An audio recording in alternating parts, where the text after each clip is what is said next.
आप सभी का मंगल हो। नमस्कार। घर के रसोई घर में, किचन में जो व्यक्ति खाना बनाते हैं, यदि वो भोजन जिसको बोलते हैं भोजन बनाते हैं, और भोजन में चाहे लंच हो, डिनर हो, आपका ब्रेकफास्ट हो, स्नैक्स, कुछ भी जो कुकिंग का आइटम करते हैं, चाहे पानी ही उबालते हो, सिंपल चाय बनाते हो, सबके एक बात लागू होती है, यदि वो मन से प्रसन्न नहीं है, प्रफुल्लित नहीं है, आनंदित नहीं है, कुल मिलाकर व्यथित रहते हो, चाहे उनकी अपनी पर्सनल समस्या हो, घरेलू समस्या कोई भी हो, लेकिन वो बस उसी व्यथा के अंदर या उसी रोना बार बार आ रहा हो, या एक डर सा मन में बना हुआ हो, या किसी प्रकार के वो डिप्रेशन में रहते हो, तनाव में रहते हो, कुछ भी कह लीजिए आप, और उसी अवस्था में बना रहे हैं, कर रहे हैं, खिला रहे हैं, सब कुछ कर रहे हैं, ठीक है, वो अपने आप में आपको कुछ नहीं बोले, लेकिन ये मत भूलिए, जब वो जो भी कुछ बना रहे कर रहे हैं, उसमें उनके भाव उसके अंदर जा रहे हैं। हमारे अंदर भी वही भाव आ रहे हैं, जो भी भोजन उसको कर रहा है, नाश्ता कर रहा है, रात का डिनर कर रहा है, और कुछ स्नैक्स खा रहा है,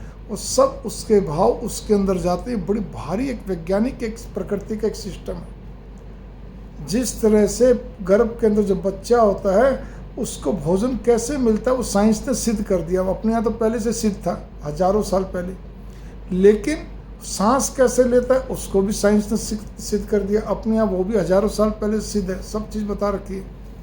लेकिन सबसे बड़ी बात है वो भाव कैसे बनते हैं। वो जो माँ जैसा सोचती है वैसे उसके भाव बनते हैं। वो अन्न, जिस तरह से अन्न फल कुछ भी वो खाती पीती है, वो किस तरह से मतलब आया है घर में, किस तरह का, मतलब अब वो बहुत अच्छे ढंग से आया है, या किसी नेगेटिव व्यक्ति के द्वारा आया है, या नेगेटिव तरीके से कमाया गया, वो भी रस उसके अंदर उसकी माँ के द्वारा जा रहा है, उस रस का भी उसके अंदर समावेश हो रहा है। उसकी जो क्या कहते हैं ना, पूर्वजों का भी रस उसके अंदर समाहित हो रहा है, क्योंकि वो सारे लक्षण तो माँ के, पिता के और उनके पूर्वजों के मिक्स होकर चल रहे हैं। बड़ी भारी थ्योरी है, एक एक चीज़ की थ्योरी है, ठीक है ना।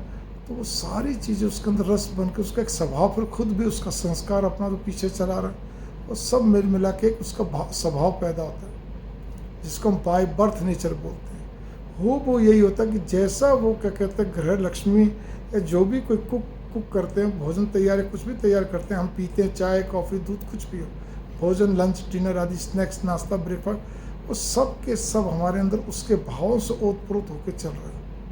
क्योंकि उसके भाव तो उसमें वही हो, तो बस खाली है कि रोबोट की तरह चीज़ें बना रही है या बना रहा है, तो वो क्या हमारे अंदर वही भाव पैदा हो जाते हैं। इसलिए कहा जाता है जैसा अन्न वैसा मन। बड़ी गहरी थ्योरी है, लेकिन आप प्यारे बच्चों इतने में समझ जाइए कि अगर आपके घर में आपके कोई भी बहुत व्यथित है, डरा हुआ है, या अजीब स्थिति है, तनाव में रहता है, डिप्रेशन में रहता है, तो उस भोजन को कोई भी खाएगा, आप खाओ, आपके साथ साथ क्या कहते हैं, कोई मेहमान आता है वो खाता है, कोई खाता, उसको वैसे भाव पैदा हो जाते हैं। मंगल कामना, नमस्कार। इसीलिए प्रफुल्लित मन से बनाइए, खाइए, खाना भी प्रफुल्लित मन से चाहिए, क्योंकि वो भाव हमारे जैसे होते हैं, फिर वही सारी चीज़ सब यही लागू होते हैं। तनाव में रहते हैं, डिप्रेशन, तो वो हमारा रस भी वैसा ही बनता चलता है, और हमारे शरीर में फिर बाद में चल के कोई ना कोई बीमारी का रूप ले लेते हैं, ठीक है ना। क्योंकि हार्मोन्स नहीं रुक सकते। वो हार्मोन्स तो फटाफट तैयार होते हैं। नेगेटिव हम सोच रहे हैं तो क्या सेकंड के लिए तो उसने तैयार हो गया, सेकंड के लिए हमें आवेशित हो गए, क्रोध का वैसा हार्मोन्स तैयार हो गया, सेकंड के लिए हमारे पॉजिटिव अच्छे विचार रहे तो वैसा हार्मोन्स तैयार। तो हार्मोन्स नहीं रुकते ना।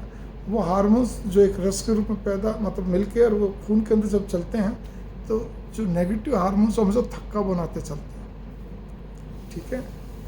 ये भी एक साइंस की थ्योरी है। हमारे यहाँ तो हर चीज़ हजारों साल पहले सिद्ध कर देगी। सनातन धर्म के अंदर तो बड़ी भारी वैज्ञानिक उस समय सारी प्रथा थी, तो एक मतलब विद्या थी। तो यहाँ पर मैं यही कहने जा रहा हूँ, बनाते समय, खाते समय, देते समय, कई बार तीनों लोग अलग होते हैं। महाराज या कोई भी घर में कहते हैं, रसोई घर में पका कोई रहा है, सर्व करने वाला कोई है, भोजन करने वाला या खाने वाला कोई है। तीनों को बड़ा अच्छे ढंग से ध्यान रखना चाहिए इस बात का, जिससे कि हमारा अन्न जो है हमारे अच्छे ढंग से पचे, अच्छे ढंग से पचने के साथ मतलब हमारे भाव अच्छे बने रहें और बने। मंगल कामना, नमस्कार।